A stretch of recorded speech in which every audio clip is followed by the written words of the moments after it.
Hey there, Midas Canada viewers, resistors from all over the globe. Charlie Angus here.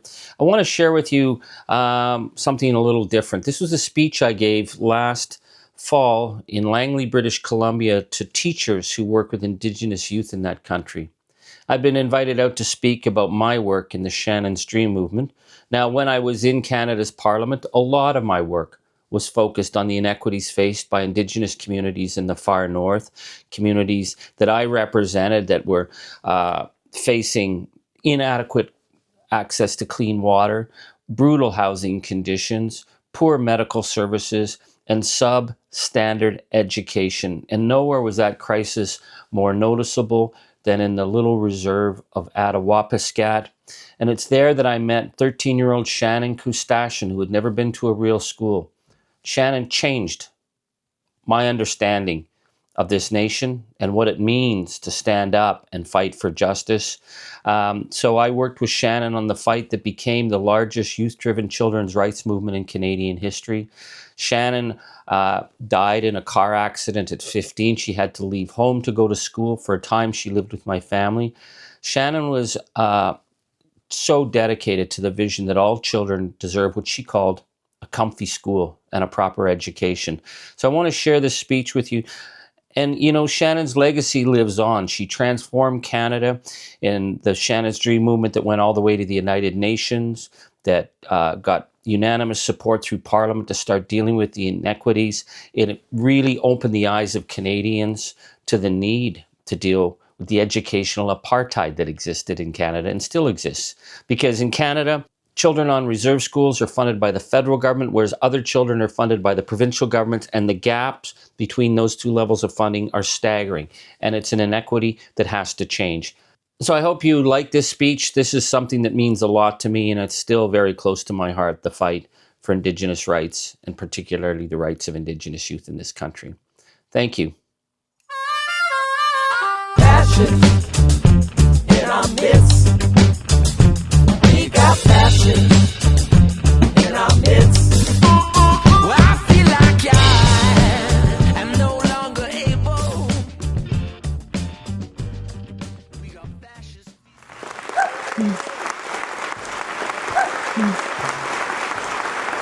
Well, thank you, merci, miigwech. What an honor to be here today. The theme today of hope and resistance. We're living in a world of existential threat.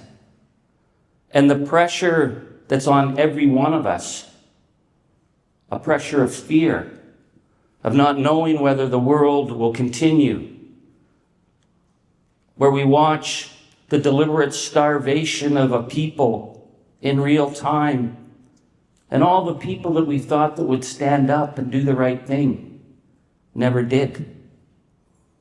And we see that malignant narcissist south of the border threatening our very sovereignty, our nation.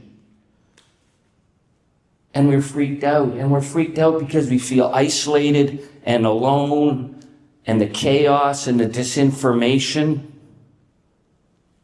But the pressure is so much greater on young people.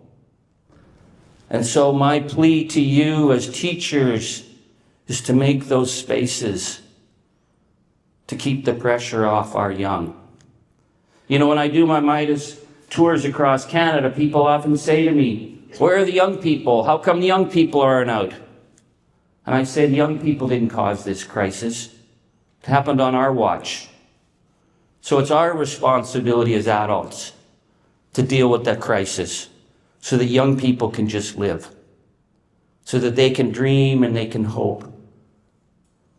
And schools become incredibly important places for that right now. And we have to protect our schools from the politicization of malignant politicians who would use our teachers as punching bags, like Danielle Smith. And you know, recently, Doug Ford, they had young people come out to do a rally to support Grassy Narrows, a place where children are still being poisoned today by mercury. And I've been in Grassy Narrows. I was in grade 5 when I learned about the poisoning of the people of Grassy Narrows. And my hair's Makes me a little older than grade 5 now. And children are still being poisoned in grassy narrows. So these schools brought their classes out to show support, just like the Shannen'S Dream campaign. And one of the groups that was there had a Palestinian flag. And they all jumped up and down and said, "You're politicizing our children." And Doug Ford said, "There's going to be no more marches of young people because we can't have our young people politicized like that." Children know. They know the genocide's happening. And they know that the children in grassy narrows are still being poisoned. So what does it say when their political leaders say, "You're not allowed to talk about these things"? They're still going to talk about them. So I'm here to encourage you and to thank you for creating the spaces, because our young people need those spaces to talk and to just be and to dream. I want to talk to you about the Shannen'S Dream movement. You know, when I was first elected and I went up to James Bay in Treaty 9, I couldn't believe the conditions I saw. I remember landing in Kustachion, and Rebecca Friday came up to me and she said, "How would you like to raise your children in a prisoner of war camp?" That's what the reserves are in Treaty 9. Treaty 9 transferred the greatest wealth, the hydro, the lumber, the gold, the diamonds, the copper, to the Canadian state and built Toronto. That was the signing of the treaty in 1905, 1906. It made Canada the nation it is. And the reserves were set up as internal displacement camps. So what happens in Attawapiskat and Wapakika and Niskandaga and Kustachion is that these were set up as camps because they thought the people would disappear. The people will never disappear. And I went to Attawapiskat, and children there were being educated. Well, not really educated. They were being warehoused in these broken down portables on a toxic waste site. The threat to the children in Attawapiskat was so enormous that if you had 100 as the highest level of threat to human health, the grounds in Attawapiskat were registered at 89.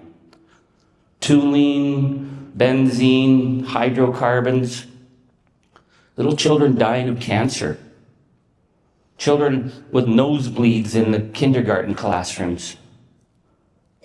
And nobody thought that was a problem. This was the inequity that these children are up against. So we talk about making safe spaces and places for hope. Children were dropping out of school in grade 3, literally not going back.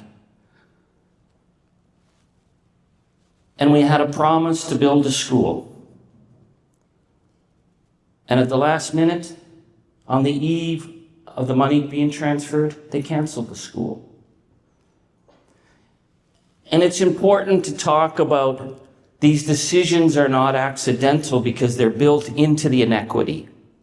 There is nothing accidental about what was done with the 60s school, nothing accidental about the residential schools, and the policies are still there. They've just changed how they call them. The funding formula agreements. You know, because I was a school board trustee in a little working class school in a little mining town. Very poor town. And that was a great school. And it was a great school because under the province, when you build a school, you have to build it to a standard, right? How many square feet you need for classroom sizes? How many square feet, you know, if you're going to put shelves and support, you know, so you can put your books in that. They don't have any of that when a federal government builds a school on reserve. You get what they give you. So when we finally forced the government to build a school in Kustachion and we had to go out on the streets, we had to demonstrate. They said, well, this is how much money we've got. There wasn't enough to build a gymnasium. It wasn't enough to have a food cafeteria, which was so important in a community where children went to school hungry. They said, we don't have that kind of money. This is what we'll give you. And so in the case of Attawapiskat,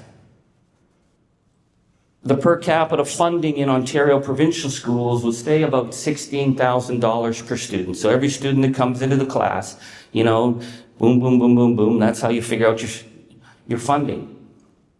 Attawapiskat children got half of what was given to the provinces.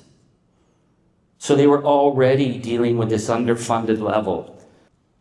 So this was the inequity that was all happening when I met Shannon Kustachion. Wachek. My name is Shannen Kustachion, and I've done this before, speaking on behalf of the younger students of Attawapiskat with the New School campaign. I lived in Attawapiskat for almost my whole life.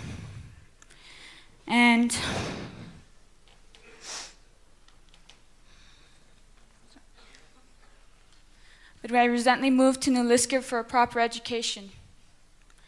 And what I mean about proper education is I had to go away from home.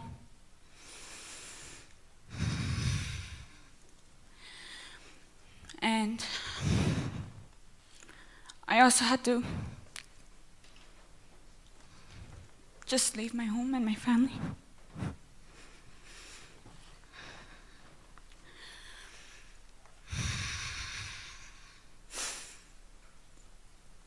And, well, I've been going to school in portables for 8 straight years now. And as Charlie said, that our real school has been contaminated 30 years ago, and we were replaced in portables. And we were stuck in them ever since.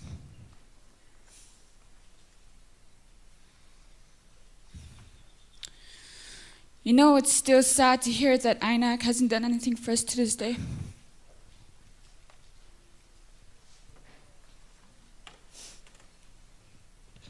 Northern Indian Affairs hasn't done anything for us to this day. So I asked myself, why aren't they doing anything at all? Aren't they supposed to be acting like governments? Well, it sure doesn't look like it to me.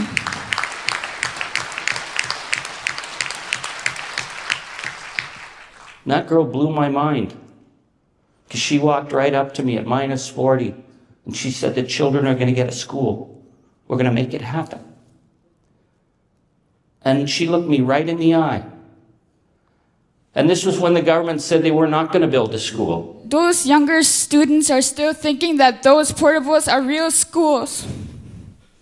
Poor scattered buildings. Having to walk back and forth just to get to gym, computers, libraries, having to fetch their breakfast. I am very upset. Minister Straw needs to get serious and do something about it. It has already been 8 years for me, Minister Straw. Where am I now? I am now attending in New Liskeard to Miskameen District Secondary High School, away from home, family, and friends.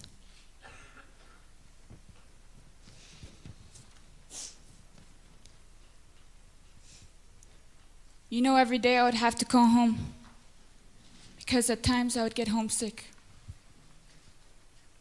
And when they have to go, I can't hang up. Because every time I hang up, I get that cold feeling that I'm on my own.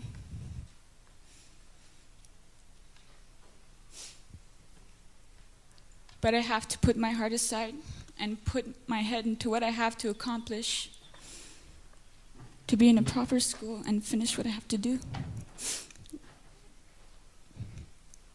But this time, I'm not going to put my heart aside. I'm going to put my heart and my head into this because those younger students are still thinking that those portables are real schools. And when I am at school, I'm walking through those hallways thinking how lucky I am to be in a proper school. But I also thought about the younger students back home. About 2 years ago, my classmates and I had to go to Parliament Hill to politely ask for a new school.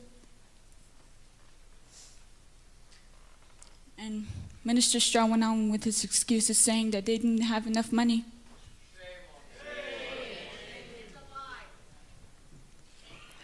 And then I looked at his fancy office. And then I said, I wished my classroom looked like this. Went on with his excuses again.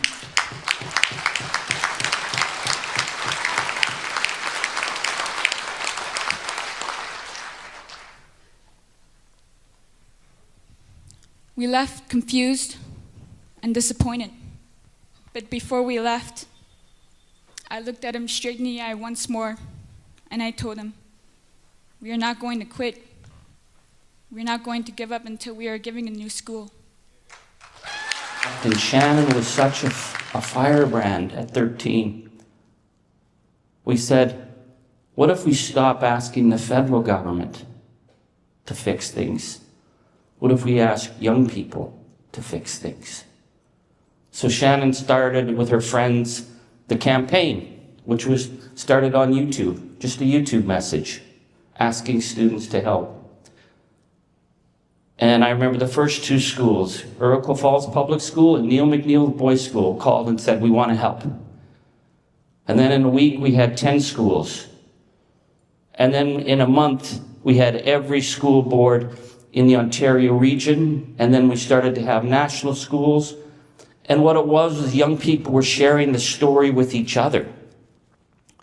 And, you know, I would go to school after school to meet the Shannen's Dream Clubs. Well, they initially weren't called Shannen's Dream Clubs. They didn't call it Shannen's Dream until after her accident when she died on the highway. And the amount of young people who launched those campaigns, who were first-generation young Muslim girls and immigrant girls. And I said to teachers in school after school, why did these young people step up? And she said, because they saw themselves in Shannon. So, you know, we needed a symbol. We needed a voice. And Shannon didn't set out to be that voice. She just wanted to go to school. That's all she wanted. And we visited this one little school one day, and Shannon disappeared. We were walking with the teachers, and I went to find her, and she was looking in a school classroom. I said, what's the matter, Shannon? She said, I wish I had my whole life to do over so I could go to a school like this. That's all she wanted. And in a country like Canada, we couldn't do that. Where next door to Attawapiskat was one of the richest diamond mines in the world. And when they discovered the diamonds, man, they came from London, and they came from New York, and they came from South Africa, and they built this diamond mine with perfect water and perfect housing, and they couldn't figure out how to build a school because they still don't know in Canada that the greatest resource that we have is not the oil coming out of Fort McMurray. And it's not the copper, and it's not the critical minerals. It's this young generation of Indigenous youth. You invest in this young generation and you will transform this nation in a way you couldn't even imagine. That's the truth.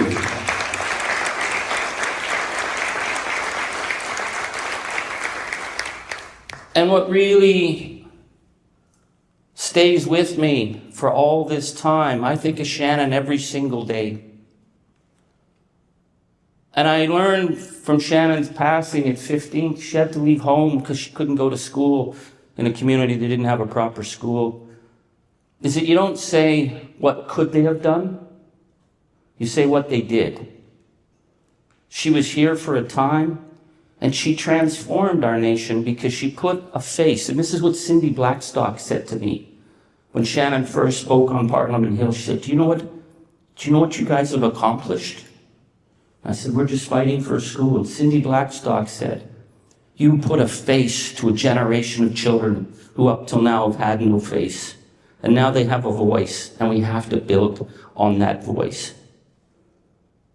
And I see today, everywhere, voices and faces.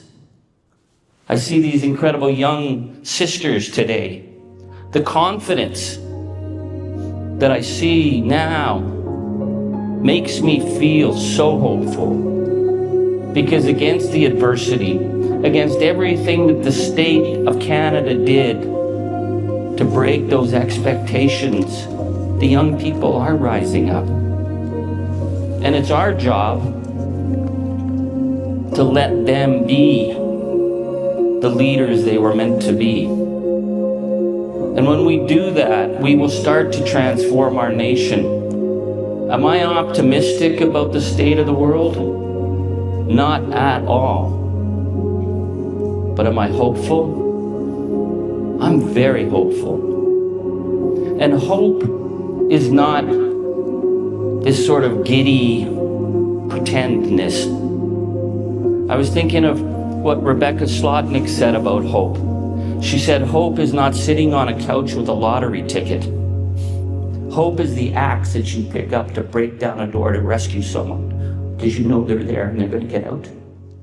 Hope is what gets you up and makes you go out to take on a world where people are being starved and where the world looks like it's on fire, and you get up and you go out because you have hope. And I think of what Shannon said about having hope. She said, I'll tell my younger brothers and sisters to put your moccasins on and get your books and go to school and have hope. You know, and so after Shannon's passing, she was named one of the 150 most important women in Canadian history, because she became a model for people. And this is what we need to do. We need to tell young people that it's possible. And I keep thinking it comes back to what you guys do. Making a space for children to still believe they can dream. And making a space for children to believe they can make change. That's what was so amazing about Shannon. She was on fire. She knew that children only had one childhood, and once it's gone forever. And she kept saying to me, I want the little brothers and sisters to have the chance. What do I do as this old white guy? Well, I gotta be there for the little brothers and sisters. Because they're our future, and our future is together, and our future will be a nation at this time of darkness that can be that light.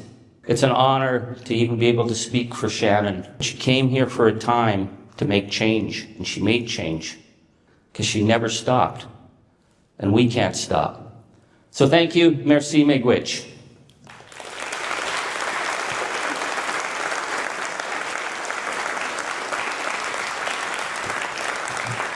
Thank you. Well, thanks so much for watching, folks. Midas Canada is trying to build this global conversation about justice and dignity and democracy. And so hit subscribe. Please help us get past 250,000 subscriptions. We are building this global movement. If you like what you're seeing, please subscribe to Charlie Angus Resistance Substack, where we go deeper into these issues. And hey, the Midas Canada town halls are coming to a community near you. We keep kicking at that darkness, my friends. It is going to bleed daylight. Thank you, merci, and miigwech. Passion.